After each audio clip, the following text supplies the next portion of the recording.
Welcome to this afternoon's panel on Mythbusting. This is on overcoming myths and misunderstandings in order to improve congressional and executive branch cooperation in oversight. And I'm Christine Simmons. I'm with the Partnership for Public Service. I'm the Vice President for Government Affairs here. And I was very privileged to work with my colleagues in 2015 on a report that is called Government Disservice. You have a copy of it on your chair. And we approached this report originally with the notion that we would figure out how congressional dysfunction really impedes the executive branch and all the things we need to fix about Congress. And when we approached the interviews, we quickly learned that it's really a two-way street. And there are so many opportunities for Congress and the executive branch to engage more effectively, but they need a better understanding of each other in order to do that. And so we really found that there are a number of myths on both sides of the aisle, or about both sides of Pennsylvania Avenue and the branches, including the notion, and some of you might think these are not myths, so that's another thing that we'll have to test. But that hearings are gotcha exercises designed for media consumption or to score political points, not for problem solving. That agencies are more interested in sharing marketing materials than real information. The interests of agency leaders are best served when they keep Congress at a distance. Exception, the appropriators. Nobody said that should happen. And these are just a few, and I would encourage all of you to reflect on your own assumptions about the branches as you listen to the conversation today with this panel. So I'm very delighted to introduce several terrific people who have a breadth of experience that is hard to replicate, and I wish I could share their bios with you in full because they have some phenomenal experience, and including bomber pilot here and other things. So I encourage you to dig more into their backgrounds, but I'm going to start left to right. Christine Hill, who is the Majority Staff Director for the House Committee on Veterans Affairs, Subcommittee on Health. Portia Bamaduro, the Chief Counsel for the Minority for the Senate Committee on Homeland Security and Governmental Affairs, Permanent Subcommittee on Investigation. So that's PSI. If any of you who were hearing Senator Levin talk a few minutes ago about his PSI experience, that subcommittee is still going strong, so we'll hear more from Portia. Vince McConey, the Acting Principal Deputy Assistant Secretary for Legislative Affairs and Senior Counselor for Management at the Department of Homeland Security. And I feel like he's accruing more titles as by the day, so if that wasn't right, Vince, or you've added more, let me know. Tim Camus, who's the former Deputy Inspector General for Investigations in the Office of the Treasury Inspector General for Tax Administration. And I wanted to take a moment to mention that in 2017, Tim received the Partnership Service to America Medal for Homeland Security and Law Enforcement for his leadership of a team combating IRS telephone impersonation fraud. And that's something that he worked on with the Hill, so we want to hear more about that. This is my way of plugging the Sammys. We would love to have nominations. The nominations period is open now, and oversight stories are a terrific treasure trove of good ideas about the ways in which civil servants are serving the public. So I encourage you to nominate a federal employee for a Service to America Medal, and there's a flyer on the back table along with some of our case studies around oversight. And then last but not least, Alan Slobodin, who is the Chief Investigative Counsel for the Subcommittee on Oversight and Investigations with the House Committee on Energy and Commerce. So thank you all for being here. We talked earlier, this is going to be a conversation, so we hopefully will not get too raucous, but really want it to be an interesting and engaging conversation for all of you. I'm going to start off and put some questions to the panel, and then we'll turn it over to all of you.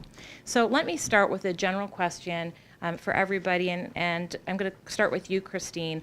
What is a myth or a misconception about the relationship between Congress and the executive branch that you believe gets in the way of constructive oversight?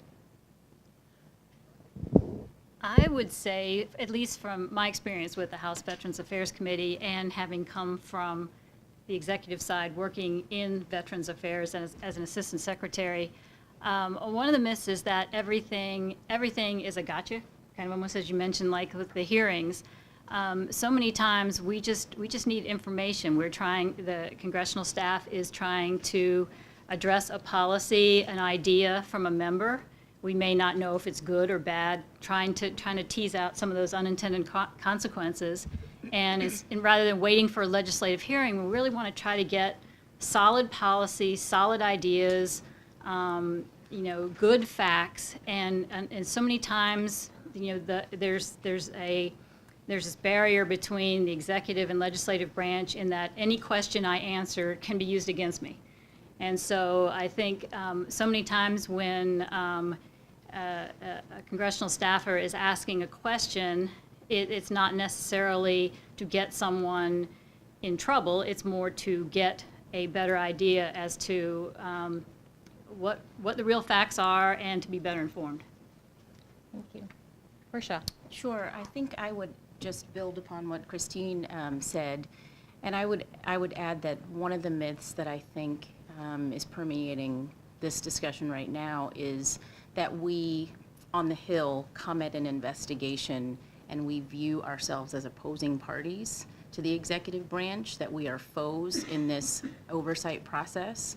And I don't think that to be the case at all. I think particularly from the perspective of PSI, we come at an investigation really as fact finders. And we view the executive branch to be our partners in that process to try and help us find helpful information. We don't come to an investigation with our minds made up about what has happened. We really come to them with what we see to be an issue that needs illumination or some light shined on it, and we're just trying to get the executive branch to partner with us to give us the information so that then we can follow the facts where they lead us. Vince, do you have a different perspective maybe? I don't, but as a career federal official and someone who's actually newer to legislative affairs, I actually went over to our legislative affairs shop about a year ago, having only worked with the caucus when I was an intern way back when. So my view is that oversight makes federal programs stronger. And we need to make sure both with our overseers on the Hill and with those investigative bodies like OIGs and GAOs who provide oversight, that we remember that the purpose of the oversight is to sometimes find fault, but even when that is happening, it's to make the federal government stronger in serving the American people.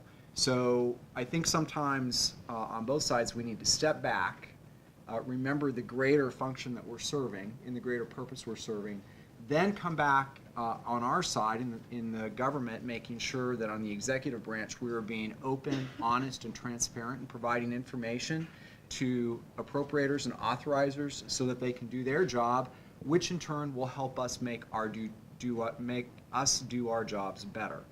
Yeah, we know in hearings there's always going to be bombs thrown on either side. But if you step back from that and get to where a lot of the real work is done, which is before the hearings, then I think we can develop very productive relationships, even though we may not necessarily agree all the time on everything. Tim. Thanks. Thank you. As a career law enforcement person, I will tell you the biggest myth that is out there is that it's impossible to share information with the legislative branch on ongoing investigations. That is not true, but it has to be done very carefully. And I'll talk a little bit about that as we go on. So we all serve the American taxpayer. The American people are our number one interest and worry. And there are times that we can't share information and work collaboratively with the Hill.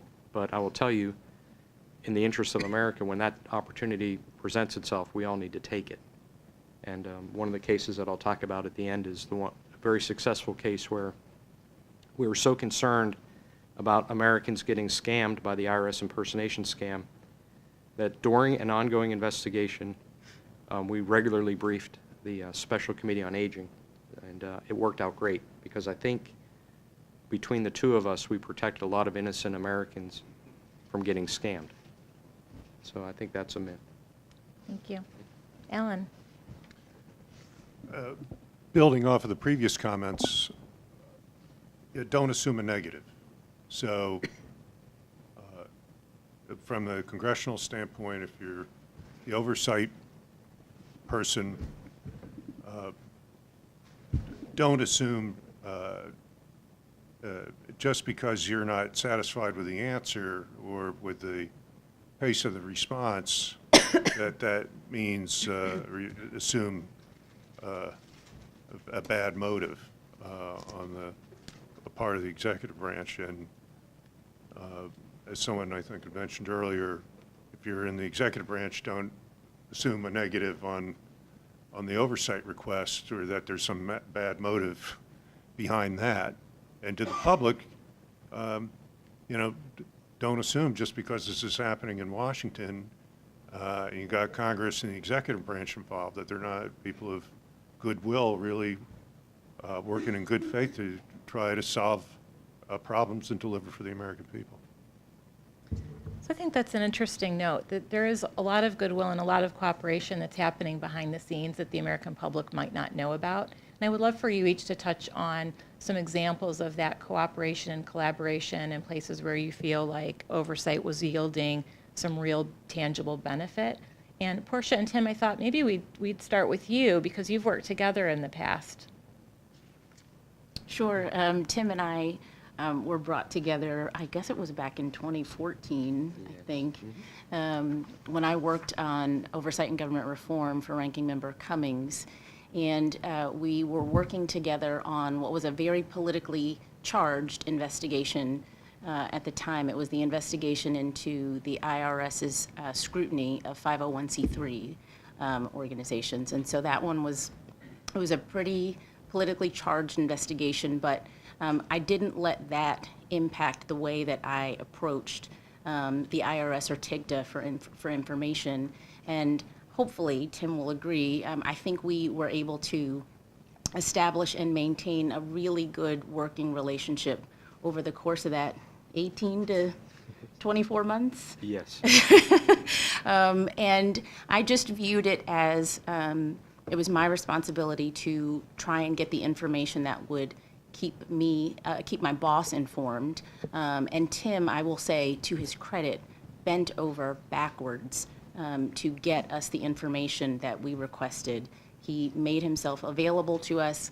And I think the lesson that I took from that was, even when you're working in a tough investigation that has a lot of political ramifications, I think you can put all of that to the side and focus on the goal of trying to conduct oversight. And we were able to get the information that we needed to keep the American people informed. And I think we formed a really good working relationship over the course of that investigation. Right. And just to build on what Portia said, at the end of the day, you have like-minded individuals in both the legislative branch and the executive branch. We all take our job seriously for the most part, and we all just want to serve America. So when you have like-minded individuals that just want to do the best for the people, good things can happen. And as Portia pointed out, the most important aspect of it is just building a relationship. You know, you have to have relationships, and you know, in your own lives and your own careers, that's the most important thing that you have. So we were able to build a trusting relationship under very difficult circumstances. And because of that, and because we both wanted to do the same thing, which was to serve America, I was able to share the information that they needed on the Hill for their purposes. And I knew that they would respect our interests in keeping as much of that information undercover as possible so that we could resolve our investigation. So it's a two-way street, but it starts with the relationships and working with like-minded individuals that are just interested in serving America. And it's very fulfilling when that happens. And just proof positive of the relationship, when Tim and I haven't seen each other in probably 2 years, but when we saw each other today, we hugged because we actually really did have a really good working relationship, and I think that's possible. I think it's possible. Great. Can I just ask a question up there? Sure. So, I'll get you a mic, sir. in the IG's office? Were you in the IG's office when you were working together? Yes. So you weren't actually IRS. You were the IG for IRS. I was the IG over the IRS. So, Right. just saying. And I could also say we had great working relationships with folks at the IRS as Right. well. Right. Yes, I'm glad you pointed that out. It wasn't just that because Tim was at the IG. Right. We had great working relationships with our executive branch counterparts at the IRS as well. Do any of those still work? Yeah, there's a lot of people still at work there. So. Yeah, it's true. And We'll another, get there, Ann. Yeah, just so, if I may, just one other quick example, and that is on the impersonation scam. So how many of you either received a telephone call claiming to be from the IRS, or a loved one has, okay? So in the heat of all that, there were about 400 new victims a week that were actually paying money. And when I talk about victims, let's humanize it. These are people that are elderly for the most part, and they're losing their life savings or their ability to live in any situation. So if they were in a nursing home or assisted living, all their money went to the scammers. So while this was going on, our counterparts at the Senate Committee on Aging, they were getting calls into their hotline. And they would call us and say, hey, we just got some fresh calls in. And we'd say, all right, well, here's what we're doing about it. And I would share information. They held numerous hearings on it, which helped us get the word out. And during those hearings, I was able to testify about the scope and manner of the scam without disclosing any grand jury information, which is secret, or betraying our ability to conduct the investigation, because we don't want to tip our hand on how we know things or what we know. But we worked collaboratively, and just like with Portia, we built really good relationships, so they understood what my limitations would be as we testified about this. But at the same time, because they have the ability to reach a lot of people, we work together to warn people.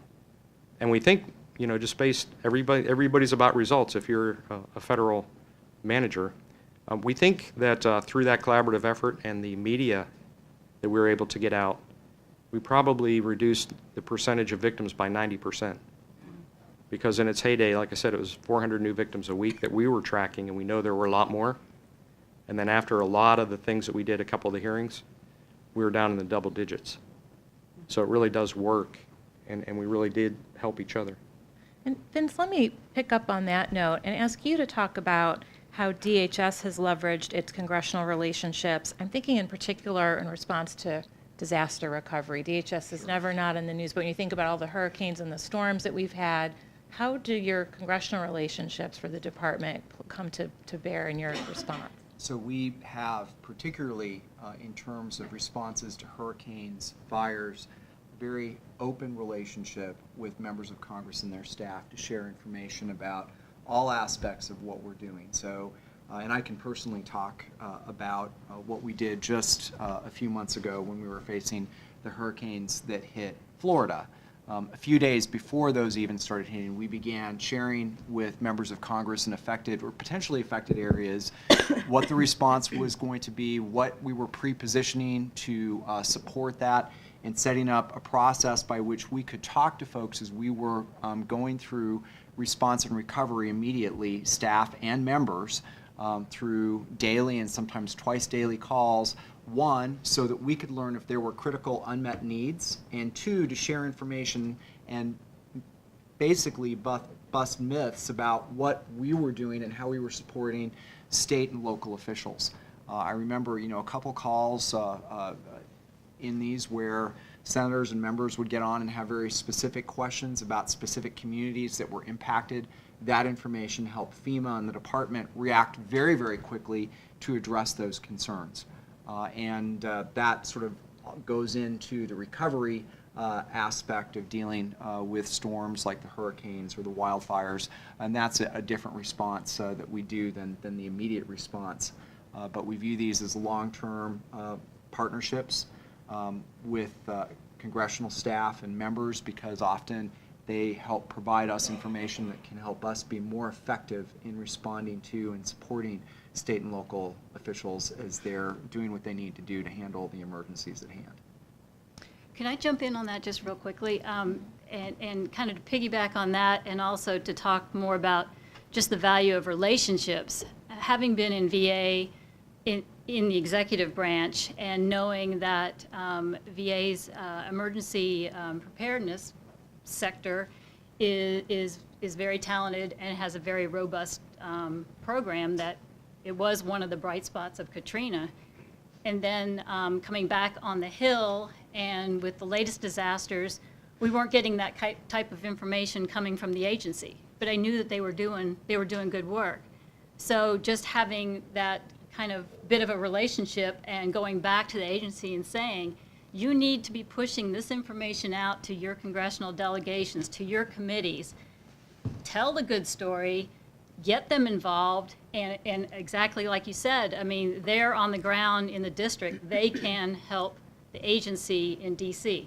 So again, that's a perfect example of an agency and Congress working together to get to a solution. So Christine, on that, and I'm sorry, Vince, go ahead. We also help, frankly, members and staff get to the scene if they need to. And before we even have our calls with members of Congress and staff, the first thing we have is a call with all the interagency partners so that we actually have good, up-to-date information on the response that's going on in the federal interagency.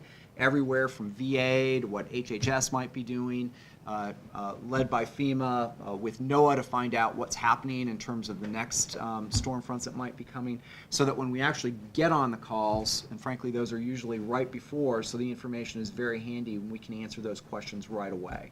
It's been very effective, particularly this year. And Christine, let me ask you, and I want to come back to that, Vince, but we had a deputy secretary tell us when we were working on this government to service report that he evaluated his congressional affairs staff by how effectively they kept the political leadership off of the Hill and away from the Hill. How do you educate or persuade agency leaders that it's in their interest to develop these relationships? Yeah, I think that's probably the worst possible advice. The more these agencies are up, educating, talking to staff, and I know one of the myths you had in there is, that congressional staff is inexperienced. Well, how do you fix that? You get out on the Hill, you talk to the staff, you get them involved, you get them knowledgeable in the programs, and to the myth, most, especially committee staff, is extremely talented, very smart, and if they don't know something, they will quickly pick up on it. So to say stay off the Hill, I think is a disastrous course of action with regards to getting your agency what you need and what you want. And it's almost a guarantee that you're going to get legislation coming down the pike that is unfunded and unwanted. And so I can't imagine a deputy secretary saying that. Off the soapbox. Okay. And Ellen, on that note, from your perspective being on the Hill, many of the investigations that you work on are long-term. These are things that take place over not weeks, but months and years. And how do you work on relationships with career people who are going to be there a while, that's one thing, but when there's short-term political leadership that's turning over on a regular basis, how does the need to have productive relationships come into play in that kind of environment? Well, it depends. It depends on the type of investigation. It's in the nature of the topic. I mean, the long-term issues, sometimes we call them evergreen, because they're recurring issues. That you're usually dealing with career staff on, and the politicals will know that that's a long-standing issue. So the relationship that will come into play is the relationship you have with the agency and the subject matter experts that are involved, and the history of that relationship and building trust to the way you conduct yourself. And I think with regard to career staff, you hope that you convey that you're an honest broker, that you're going to give them a fair shake, that you understand you know what you don't know, and they know, and the agency subject matter experts know a lot, certainly a heck of a lot more than the committee staff.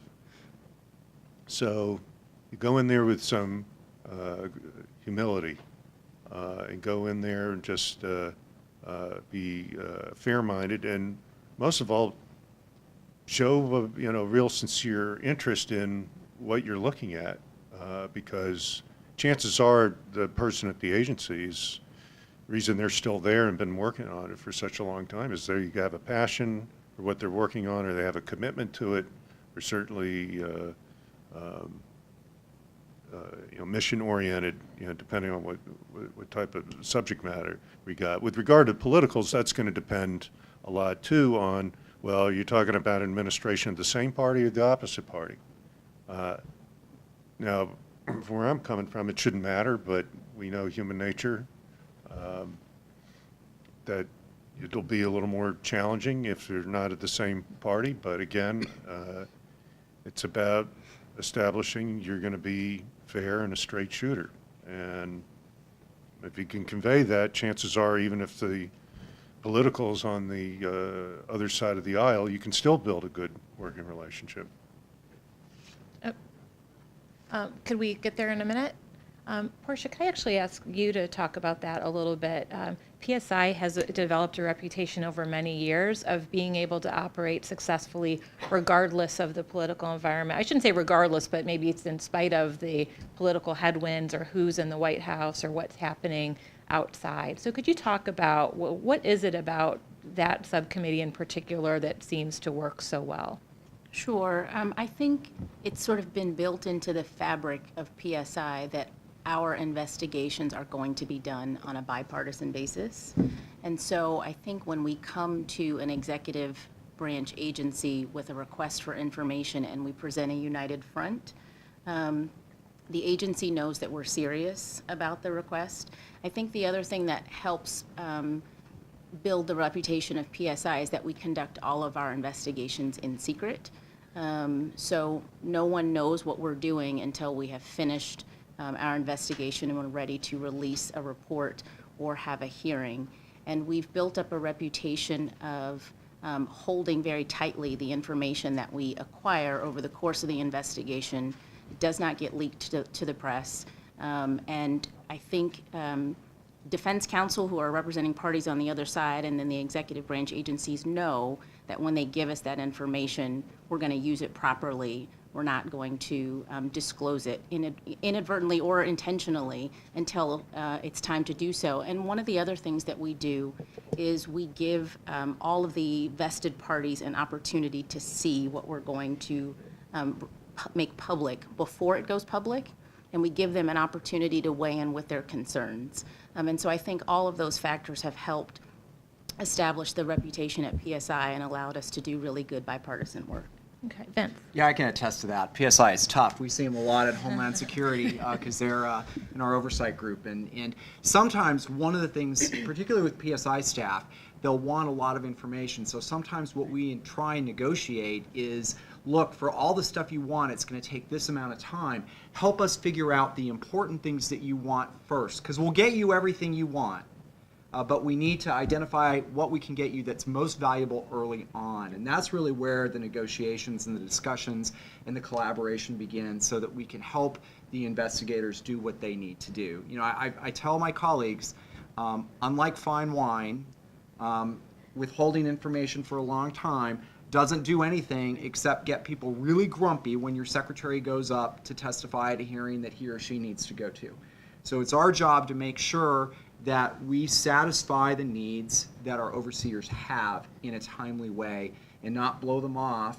And if we need to give them realistic expectations of timeframes, then we have a responsibility to do that and say this is why. And I always believe that when you do that, if you can provide some information as a good faith effort, it helps everyone move along and build the trust that you need to have the sort of relationship that is most productive.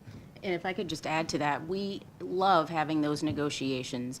We fully understand that sometimes the information that we are asking for is voluminous and it will take a lot of time to put together. But rather than, and I've seen some agencies do this, and I don't advise it, to just ignore the request or say we can't get you anything, that is an ill-advised approach. I think the much more preferable approach is to say, help us help you and let us prioritize the information that you want first. And we're very, very willing to have those conversations.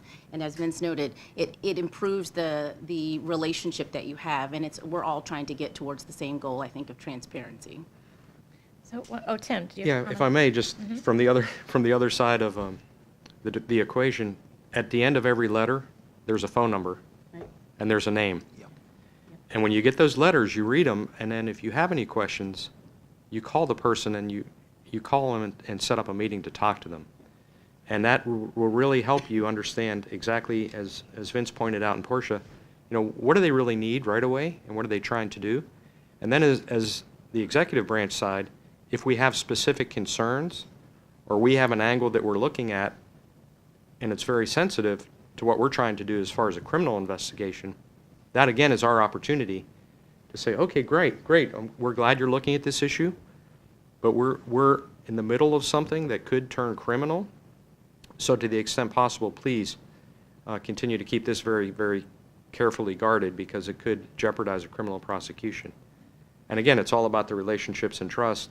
And the only other thing I'd like to add to what they said was, and Alan touched on it too, from the recipient side of the letters and the meetings, it's always better if it's bipartisan. And that helps with the trust, because then when you have both sides of the aisle in the room or on the requesting end of it, you know that there's not going to be punches pulled, or one side won't get the information ahead of the other side and then try to make you look bad with the other side. If possible, if you get both of them in the room at the same time, you can really build that trust factor. So one tip both to executive branch and to congressional branch.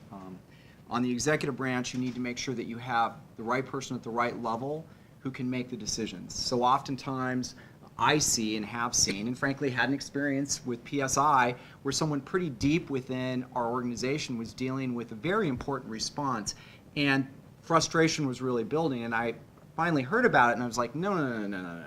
We got to get on the phone instead of shooting emails back and forth, which are like the daggers where no one has a good understanding of what's going on, so that we could start being productive in terms of providing information.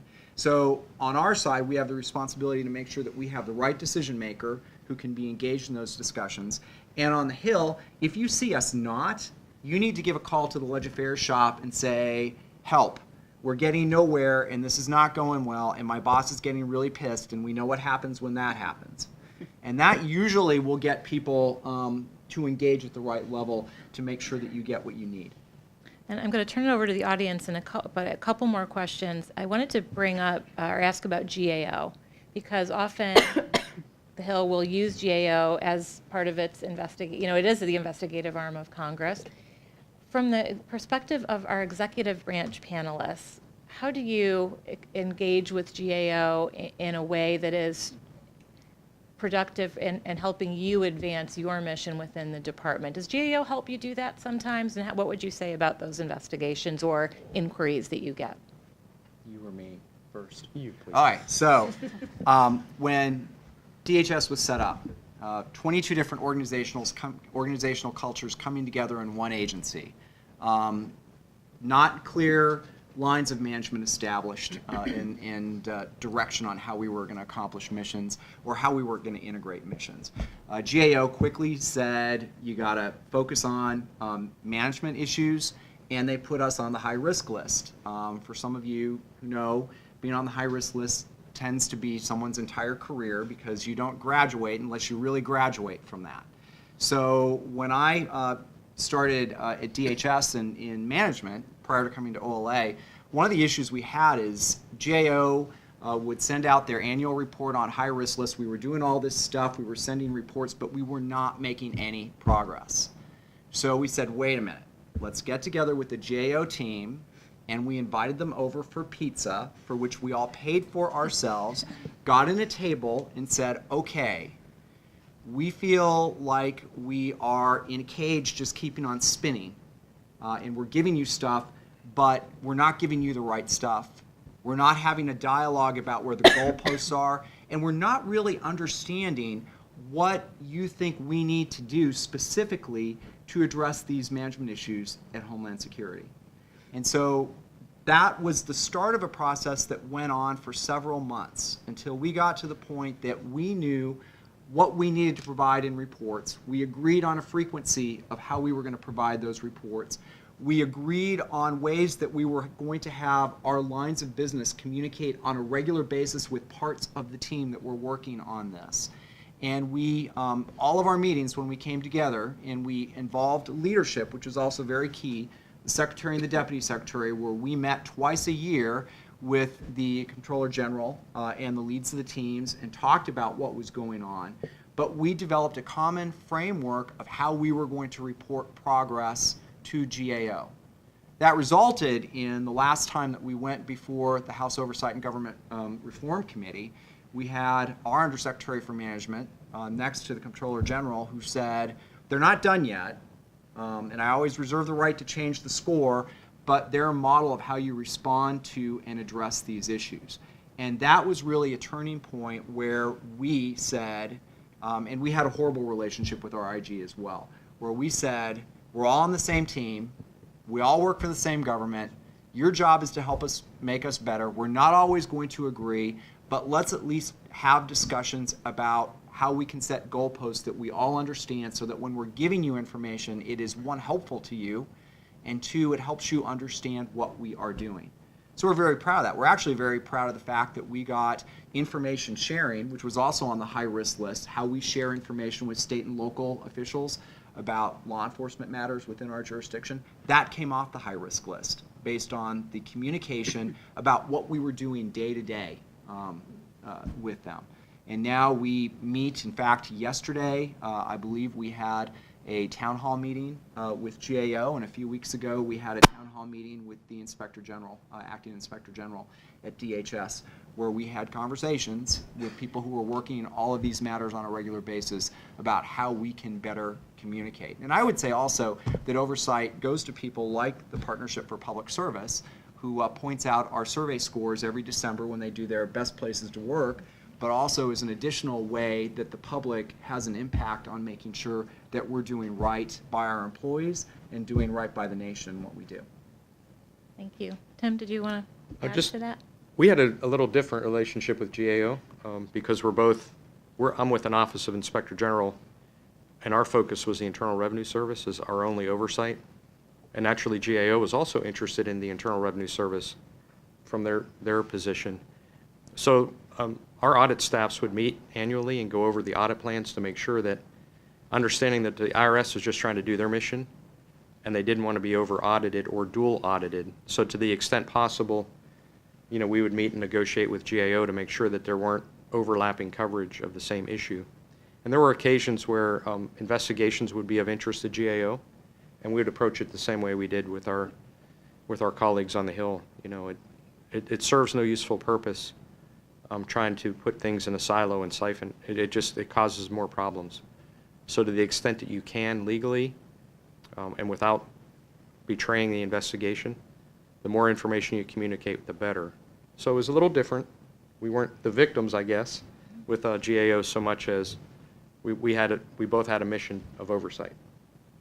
And last question for me before I turn it over to all of you, and we'll start with Christine and work our way down the line. But if you could talk about the value of getting off of the Hill and going and seeing and visiting with the agencies and talking to the people who are doing the work in the executive branch, how does that benefit the oversight that you're trying to do?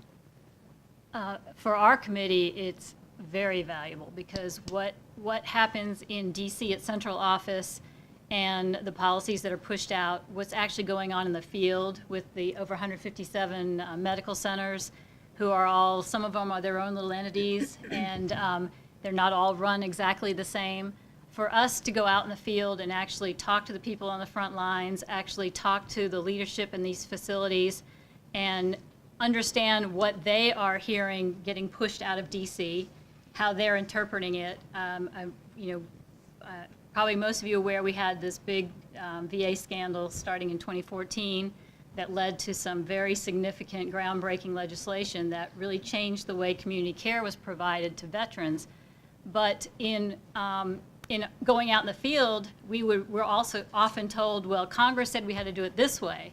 And you'd be looking at these very dedicated professionals, you're like, that's not what Congress said at all. It's like, well, that's what we heard.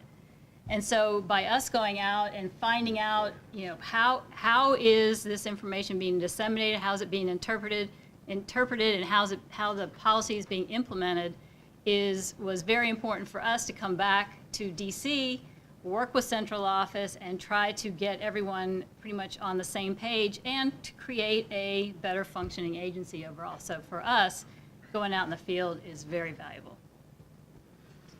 Likewise, I would just add, the way that PSI traditionally operates is we send out document requests and/or subpoenas, and we'll get hundreds and thousands, if not millions of pages back in response. And that information is very, very helpful to understanding the topic that we are investigating, but I don't think there's any substitute for actually going out and seeing how a program works up close and personal. And we had a chance to do that a couple of times over this past Congress. One in particular, we were investigating how synthetic opioids, and I can say this because it's now public, how synthetic opioids, particularly fentanyl, were getting into the United States through the international mail system. And you think you understand how mail works until you go to a mail facility and see the volume of it. Seeing those words on a page means nothing until you can actually see it up close and personal. And so it really changes your perspective about the oversight that you're conducting when you can see how constrained they are by resources, how many people that they need, or how old the equipment is that's running the mail services. So I don't think there's any substitute for actually getting out of your office and going to meet with the folks in the executive branch to see how they are operating the programs on the front line. We have about 100 committees that claim some sort of jurisdiction over the Department of Homeland Security. It's my friend and colleague, Tia Johnson, who used to be our Assistant Secretary for Legislative Affairs, can note we have a whole calendar of CODELs and staff DELs so that we can keep up with who's going where. But one thing we're doing that I'm very excited about is I work very closely with our folks in management to build a tool where we actually, for the new Congress, will be able to provide a one-pager for every congressional district that will share information about our resources in that district so that the members will have at least a place to start in their district, to the point where we'll be able to identify in the general number of employees who are there, where we have major facilities that they may not even be aware of. And even, this was like they threw this in that I was really excited, we'll be able to share with members of Congress in their districts how much contract spend we have in that district. And so we are doing this as part of a very assertive way. I ran the presidential transition for DHS before I took on this role. And I learned a lot from that. And one thing is that in building a good relationship, you need to have good information at the beginning. So we are going to be sharing information with all members of Congress very early in the new Congress with information about what resources are in their district, who they need to call for information, generally what sort of time frame we need to establish visits in the district so that we can do that well. These are things that we're going to do to start a productive relationship on the early end so that staff and members will know who to be in touch with, particularly when you've got so many new members coming in. And also they'll have a sense of what DHS has that's in their district. Tim? For us, we're not as exciting as DHS. We had one mission, and that was to make sure that the things at the IRS work properly. But because we were a law enforcement agency, we were a little different than most IGs because we also had a threat mission. So anybody that made a threat against an IRS employee or a facility, our agency would investigate those to the tune of about 3,000 of those a year. Very serious threats, by the way. So we had some very robust law enforcement equipment and capability that most IGs don't have. So we would always talk to the Hill and our oversight committees about coming out and allowing us to give a demonstration some of the challenges that we had because we weren't a typical IG. And we thought it was very important that they understood some of the things that IRS employees were facing in the field and also some of the needs that we had for appropriations purposes that were over and above what a typical IG shop would have. So I thought that was very helpful, and we did it with OMB as well, because there's a misconception about, you know, what do you need as a tool as an executive manager or federal manager, and what are you doing with the money you get? How wisely are you spending it? So I just recommend anytime you get an opportunity, look for these ways that you can show people on the Hill what you're doing for America, and what are you doing with the money that you get in your agency. I think it's critically important. Alan? Just want to reaffirm what my colleagues said. I mean, going out in the field is invaluable. It's nothing like seeing what is going on the front lines. And to see if you're looking at different field offices to see if there are differing interpretations of regulatory requirements and consistencies in the way regulations are implemented. I mean, it's tremendous. Going out in the field is it's part oversight. I mean, that's a lesson of history. You can just start with the Truman Senate Committee and government contracting waste during World War II. All they did was going out to shipyards and around the country to uncover waste. So that's a great point. So thank you. And with that, I will stop talking and turn it over to you. I'm going to start over here. We have a microphone that Dan will walk around. And if you could please identify yourself, and then we'll go to questions. And then I'll come back over here. Hi, I'm Hillary Dickinson with the House VA Committee. I'd love to hear the panelists' opinions on offices of Ledge Affairs, Office of Congressional Affairs. I know from a Hill staffer's perspective, it's very easy to view an OCLA as somebody who, I'm trying to talk directly to a VA employee and get, their direct facts, and then OCLA comes in and tries to whitewash something or just, kind of give me the party line. So I'd love to hear the panelists' opinions on how do you make that, how do you make OCLA productive versus just kind of a middleman. Let's start with Vince and Christine, who have both. Yeah, that was a nice Saying that, pivot yeah. here. So, look, one of the things that I have told our staff, our career staff in particular, is you've got to be on the Hill for our Ledge Affairs folks. Sometimes they'll be more comfortable being at 7th and D, hanging out, clearing email.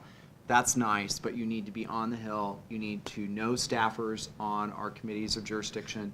You need to build relationships with them so that when they have questions and they want to speak to a subject matter expert, you can help make the connection and get the information and the people available that they need. And so I think there's a balance, obviously, that we need to draw with making sure that we are communicating the administration and the department's perspective on a particular matter while making people available to staff and to members to give firsthand experiences about what's going on. So there is a balance that we need to do. And OLA, or Congressional Affairs, or whatever it's called, our job is to make sure that the balance occurs and that the information gets out the door. So I'm always calling saying, where is this letter? When are we going to get the person over? Who's going to make the call? Get it done and let me know when it's done. So a lot of what we need to do is play traffic cop to get you the information you need, but you also need to hold us accountable if you feel like we're whitewashing you. Then we need you to say, okay, you need to get us some folks unhindered that we can have some conversations with. And I swear Hillary was not a question plant from my side. But having been an assistant secretary for Congressional Affairs in the executive branch and also being on a committee that has jurisdiction over that same branch, it is a balancing act. And when I was in the agency, my philosophy was push out as much information as often as possible.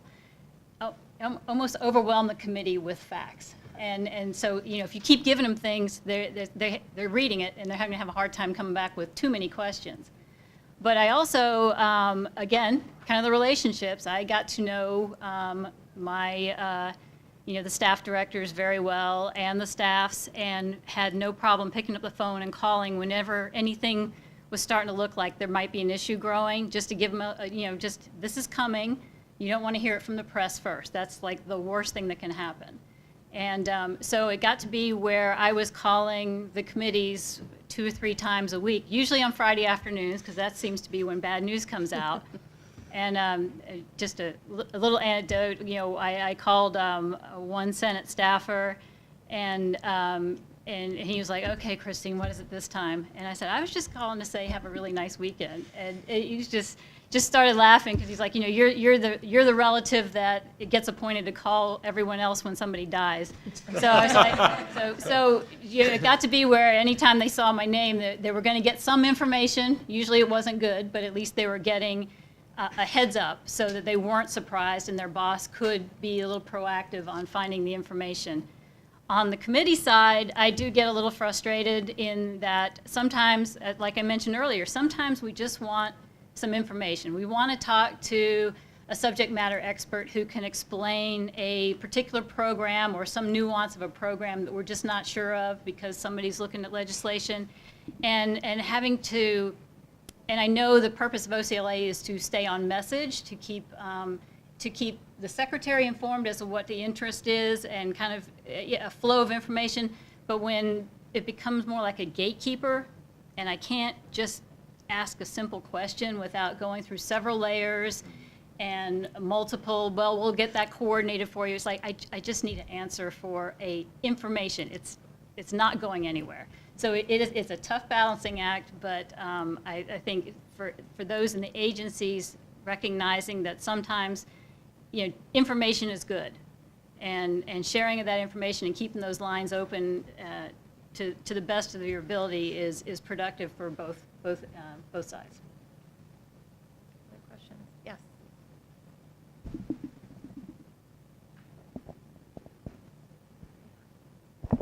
Hi, Dan from White House Watch. I feel like a lot of what you guys have been talking about have been examples that take place in a universe where people are sort of fundamentally on the same side. There's turf battles, there's bureaucratic issues, there's misunderstandings. But what about when they're not on the same side? I mean, looking forward to the next few years of Democratic oversight, I can't imagine you're going to have a lot of Trump political appointees being willing to answer questions about the, incredibly deep levels of misconduct and corruption in their agencies.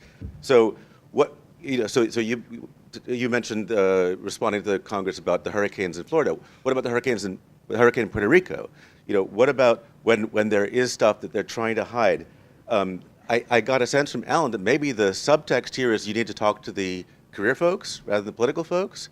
But on the other hand, I also hear that you can't reach the career folks because the political folks are in the way. And I also wonder how much pressure the career folks are under from the political folks. So, I mean, in that universe, how do these dynamics that you're talking about play out? See if anybody wants to take that. But I will say this, the purpose of this panel is to talk about places where collaboration does happen and cooperation does happen. So we purposely have a positive. Well, I will say, having been in an administration with a Senate and House of a different party, those relationships can work. They can happen. You have to keep talking. If it becomes a solid wall, and I've been a political and I've been a career, it's got to be focused on, again, kind of steward of the taxpayers' dollars and making government work. And if a relationship doesn't exist where the two at least are not talking to each other, then even if you agree to disagree, we're at standstill. But can you keep talking to the non-political folks? We have been, yes, They know my number. yes. So, so there are different forms of collaboration. So, sometimes you have a situation where you could say everybody's on the same side, and that's, maybe those are not the most visible issues, and they're not in the public light, or partially in the public light, and their collaboration can work real well.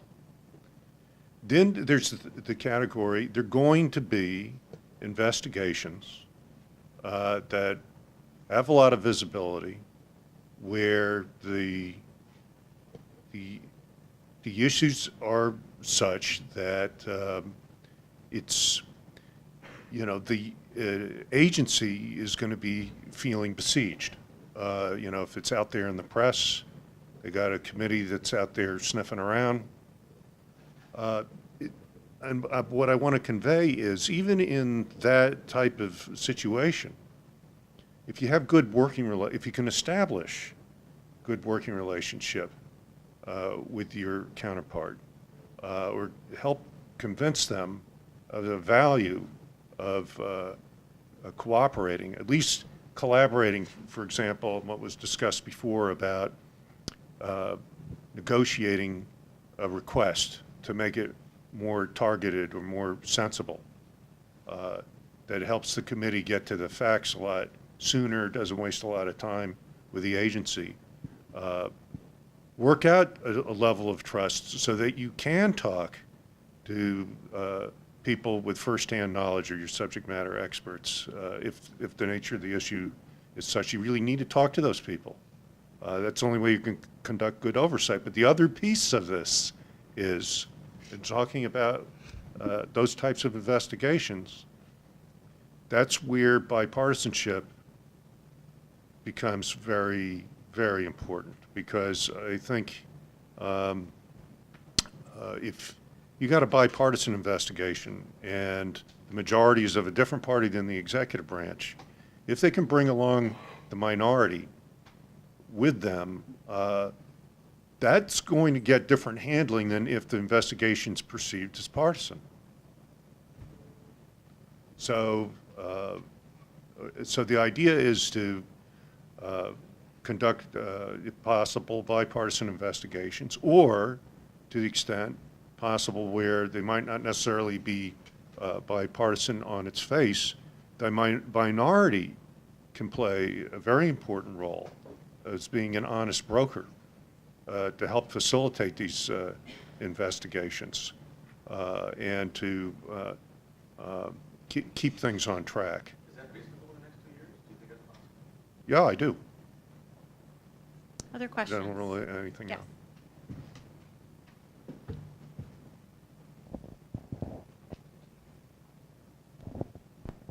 My name is Bethany Carter. I also work on Veterans Affairs on the Hill, so I'm particularly interested in Christine's perspective.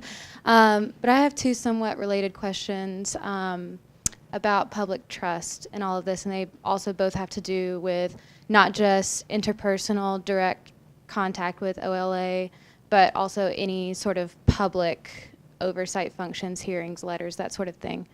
The first question is, have any of you dealt with situations where oversight of an agency or vice versa working on an oversight issue, investigatory issue, seemed to create some conflict with the greater goal of maintaining public trust in an institution, VA 2014 being a prime case?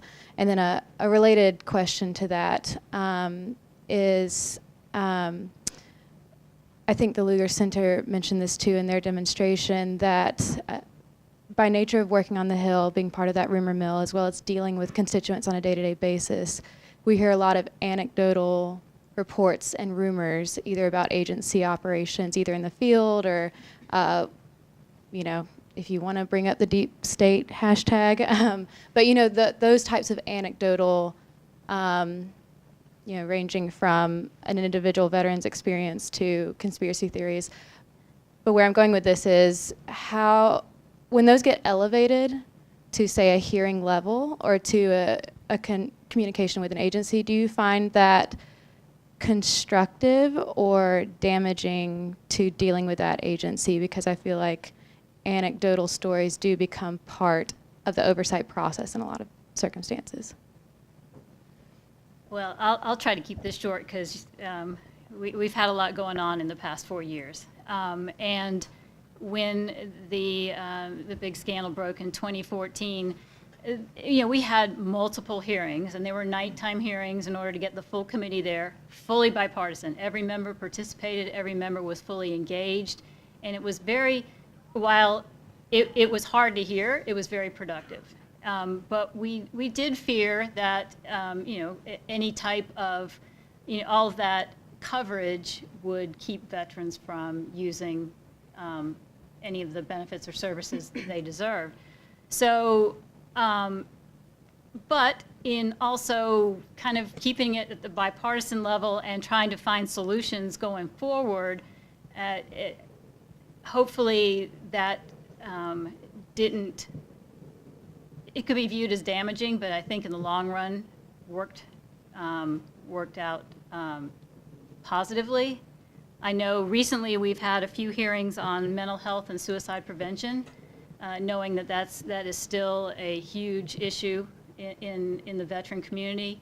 Both of those hearings, again, all the members were there, all of them were very engaged, but it also had a very kind of positive spin, using not just the agency, but also highlighting their partnerships with communities, partnerships with other veteran service organizations and nonprofits to kind of highlight what VA was doing as a result of this spotlight of being a very insular agency, and over the last 4 years, reaching out, trying to build some of those partnerships and trying to build on what that crisis produced, had a really, we got a lot of feedback from those two hearings about how uplifting they were and how positive and could actually serve as a greater incentive for veterans seeking out that type of mental health and suicide prevention help. So it took some time, and it kind of took a bad situation to eventually highlight some progress. Anyone else like to comment on that before we? If I could just, I don't know if it's going to answer the issue, but it took me a while to realize, and it was working with Portia and the others on the targeting issue, for me to really understand that the reason that there's congressional investigation and there are inspectors general is a check and balance. So the one thing I'd always tell my staff is, we get allegations every day about, the stories that you hear about IRS employees targeting individuals because of their political belief for enforcement, for example. Those allegations would come into us because we investigate alleged misconduct at the Internal Revenue Service, but they could also go to the Hill. So if we ever did a shoddy job and we didn't fully investigate it to the, taking it all the way down to the ground level, and that same individual went to the Hill and there was maybe Oversight and Government Reform looked at the same issue and they came to a different conclusion, could you imagine how damaging that would be for our agency? But because of that, I think on both sides of the issue, whether you're on the Hill doing the investigation, you know that there's an IG out there looking at it, and what would happen if there were competing conclusions. So I think in that regard, it's healthy to have investigations being conducted by Hill committees, but it's also healthy to have the Inspector General community out there doing independent investigations. I retired after 32 years, so I've served under 6 presidents, and I could tell you my colleagues, we're independent generally. We may vote ways, but this notion that somehow I was planted under the Ronald Reagan administration to then come back to life, come out of my cocoon and then do things, or vice versa, that's really difficult to imagine. Especially once you get into serving America and the taxpayer, you really do. That's the most important thing to all of us. And I will tell you that if there is ever anybody who would be trying to take it that route, I think there are enough of other people that just want to do the right thing that would be brought to light. Yes. Hi, my name's Ann Laurent, and I've spent 30 years covering government in a variety of different ways. So I've been watching my career pass before my eyes as you've all been speaking, because I've written about every single thing that you've brought up. I'm interested, I'm not entirely sure how to ask this question, so let me just give a shot at it. I once wrote a piece called The Tyranny of Anecdote, actually, and it was about the VA, interestingly enough, and about the difficulty the VA had in overcoming its bad reputation. And this was back in the Clinton era. The VA used to lose patients and find them dead on the premises in the wintertime long ago. So they had a bad reputation to climb over, and did, and then somehow lost it again. And that's all been happening in my career. So the one thing that's been a constant for the VA and for virtually every one of the agencies you've been talking about is that in various moments, members of Congress have stood up and basically grandstanded using the findings of investigative efforts on the part of IGs, sometimes the Hill, sometimes GAO, and others. And they've used anecdotes, and the tyranny of those anecdotes has caused there to be action taken about those agencies that may or may not be positive action. And I'll also say, having rated the performance of government for 4 years at one point, the management performance, Congress creates an awful lot of problems for federal agencies as well. Not least among them that it gives them competing directly opposing things to do. Manage the forests like a business. Oh, and also manage them for recreation. You know, and a whole raft of other ones. But the bottom line is, there's a thing about members of Congress grandstanding that I think works directly against what you all do and what the folks inside of the federal agencies, I'm not pointing at you, but the folks who are inside federal agencies are trying to do. And to what degree do you have any say-so on either the appetite for risk amongst your members, those of you who have members, or your overseers, and the reining in of the impulse to spread anecdote and grandstand on anecdote? Because honestly, we're entering into yet another period where the anecdote will be extreme and will exercise tyranny unless somebody else does. Do you want to take that? Looks like Alan Well, steps I'll- up to the mic. I'll attempt to comment. If you do a good investigation, and often will involve a case study. Okay, that's the nature of oversight investigations, to do an in-depth investigation. And so the notion behind that is you pick a case study that you can defend as a subsample of some greater issue that needs to be addressed by the Congress. So, you know, the anecdotes will rise and fall in the quality of the investigative work. So if you've done the work and you can back it up and you staff the members correctly with, you know, in terms of the statements, how the information is reported or portrayed to the public, that will be powerful enough. If you're right, that'll be powerful enough. You won't need to grandstand or stand on your head to get attention. If you've done the right work and it's compelling, it's going to happen. So that's what we aspire to. Might not always happen, but that's what we aim to do from where I'm sitting. And I'm about to bring the panel to a close, and I think that's a very hopeful way to think about both the topic of this panel and oversight in general. So thinking about this whole day is really everybody working towards the good, the greater good. And so let me wrap this by asking each of you, and Ellen, we'll start with you and head this way, to share a tip or a myth that you'd like to see busted, or a best practice that's going to improve collaboration between the branches on oversight. Very quickly, I just want to mention a couple of examples of collaboration we've had at our committee under our oversight auspices. Talking about the GAO, we've requested the GAO to look at the cybersecurity programs of certain agencies in our jurisdiction. These are very intensive audits. They're not like the other kinds of cyber audits that they get. And so these are in-depth audits that will reveal a lot of problems, and to the uninformed, you know, it could look really, really overwhelming.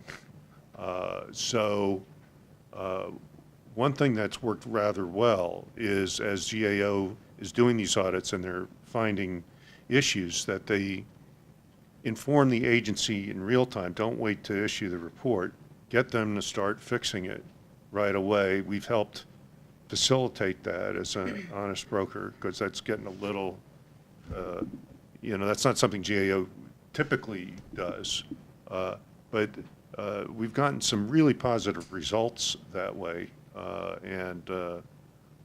So that's one thing I would point out. Another is working with the EIG. So for example, the Inspector General's office at HHS has had a number of outstanding and longstanding recommendations to the Centers for Medicare and Medicaid Services on a variety of issues that have been out there.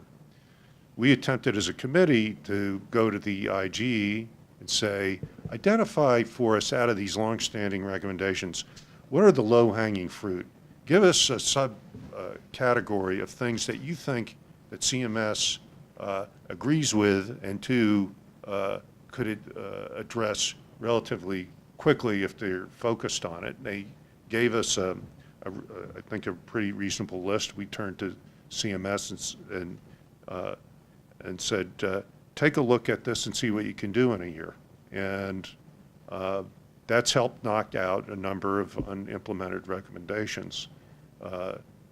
And we're learning, too, as to why some of the recommendations are taking such a long time to implement, or maybe, we're learning other reasons, learning a bit more on both sides of the ledger, the challenges with it. But the good news is it's having, again, a positive impact. And the last thing is, I work with the subcommittee on Oversight and Investigations. That's where we have witnesses sworn under oath, under the Klieg lights, and you got a lot of close questioning, even looking like a cross-examination at times. Occasionally, we've had situations, particularly at the very beginning of an issue that's of very strong interest to our members, where they want to do something on a particular issue, some matter in public health, but they're not sure what direction to take, but they want to immediately start signaling to the public that they're starting to take some action, but trying to lay a foundation and figure out what the best path forward is to crafting an oversight project on. So we came up with the idea of, instead of starting off with a hearing that wasn't really conducive to an open, a really open discussion and more of a learning exercise, we came up with a roundtable that was public, where the members were not on the dais. You'd have a table like a rectangular shape, and we'd have witnesses, some from the executive branch, some non-executive branch, academic researchers, regular folks who were impacted by the particular health problem, and most of this was about the members who attended listening. So instead of the hearing where the members are doing most of the time asking questions or making speeches, most of the roundtable was about the members listening and learning from the witnesses. And by the way, the members were scattered about. They weren't divided by party. So you could have a Republican and a Democrat sitting together. It was a totally different dynamic, and was meant to facilitate a discussion from the witnesses to teach us, tell us more about this problem. We want to do something about it. We're not sure which direction to go on. So that's more of a collaborative approach that we took a look at. That's great. It's a nice best practice. Thank you, Tim. You just build on what Alan has said. I've participated in one of those roundtables, and in my whole career, that was the most invigorating experience I had, because, as he points out, the members were just spread out amongst everybody, and they really just wanted to learn what we knew about what was going on at the agency. I would just say that, just like everything in life, relationship building has to be intentional. We're all busy. Everybody has something they're trying to get done. The time to build a relationship is prior to a crisis, because then when the crisis occurs, you're ready to take action. But it has to be intentional. You have to build it into your time and schedule, and you have to be very thoughtful about it. We talked during the panel about opportunities for the legislative branch to come out into the field and meet people, or to see opportunities where there's some equipment, unusual activity. But it has to be an ongoing, intentional thing, and especially now when we're all so busy. But just when you go back and you think about it, no matter where you sit. Just think about opportunities that you could have. You have to build it in, and you just have to make it part of it, because it will pay dividends down the road. Thank you. Vince? Congressional hearings are a dramatic stage for contemporary issues, where they're discussed in a public forum for our nation. It's healthy. My view, though, is 98% of oversight happens within agencies working with congressional committees, with GAO and OIG. And from the executive branch's perspective, we are healthier and stronger when there is senior leader involvement and accountability and an understanding of what the process is and what agencies are doing to be responsive to our overseers. 2, when there's ongoing communication, so we in the executive branch are providing what our overseers need to do their job, and evidence after the report has come out that we've actually done what we agreed to do in response to that investigation. And 3, that there's follow-up. Even when you think you're done, make sure you're done. And then pause, go back, and start that cycle over again. I mean, this is sort of like what we learned in first grade, right? You know, if the teacher says do something, you make sure you understand what you need to do, you get it done, and after it's done, if you didn't get the grade you want, you figure out why and you fix it moving forward. We need to have that same approach and understand that at the bottom of this, we are all doing this for a stronger nation. We may not agree on all issues, but we do agree that we need to have a strong country. And that's really where I think I've always found my strength is a career employee, where I really wake up every morning and I'm excited and proud of what I do, even on the tough days, because I understand that I'm a tiny cog in a very big machine that is trying to make our country and our world a better place. Thank you. Portia? I think I will end where I began, which is just to remind the folks who are in the oversight space that the parties to oversight, being the Hill staffers and the executive branch officials, are not enemy combatants. This is intended to be a collaborative process. And I think in order for it to work effectively, I think I would encourage the Hill staffers to remain open-minded when they come to an oversight question and to not form an opinion at the outset of an investigation. I think that makes oversight really tough when you go into an issue and you've already decided this is how I think this works, and you're not open to being convinced by where the facts lead you. And on the flip side of that, I would say to my agency colleagues, when you see an email come in or a phone call come in from a Hill staffer, don't put on your war gear, but instead view it as an opportunity to build a relationship, as folks have said today, and to try and get to a place of transparency, because, as has been mentioned by the prior panelists, our ultimate goal is to make sure that the programs that are in place are operating at prime efficiency. And sometimes that process might be challenging and tough and difficult, but I think we all have the same goal of making sure that the federal programs that are in place are operating in the best way possible. And the only way that we can do that is for Hill staffers and the executive branch to work together. It's going to be tough to be any more eloquent than the four before me. I would reiterate on the roundtables. We have found those to be extremely valuable. Members talk to rather than talk at. Kind of takes away that grandstanding and an opportunity to educate.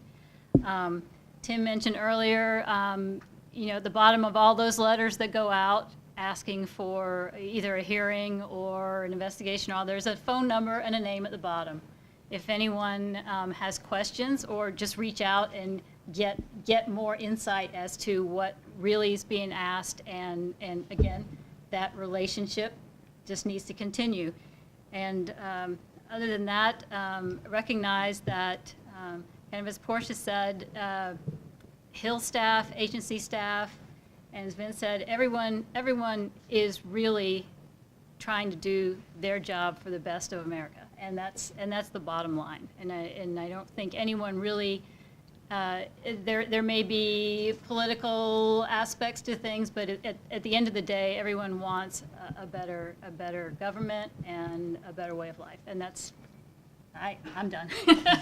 And that's a great way to end. So there is a demonstration across the hall, the Sunlight Foundation's Web Integrity Project. The next keynote is at 3:40 with Kim Zetter, Matt Blaze, and Jason Abel. And with that, thank you all for being here. Huge thank you to our panel. Really appreciate it.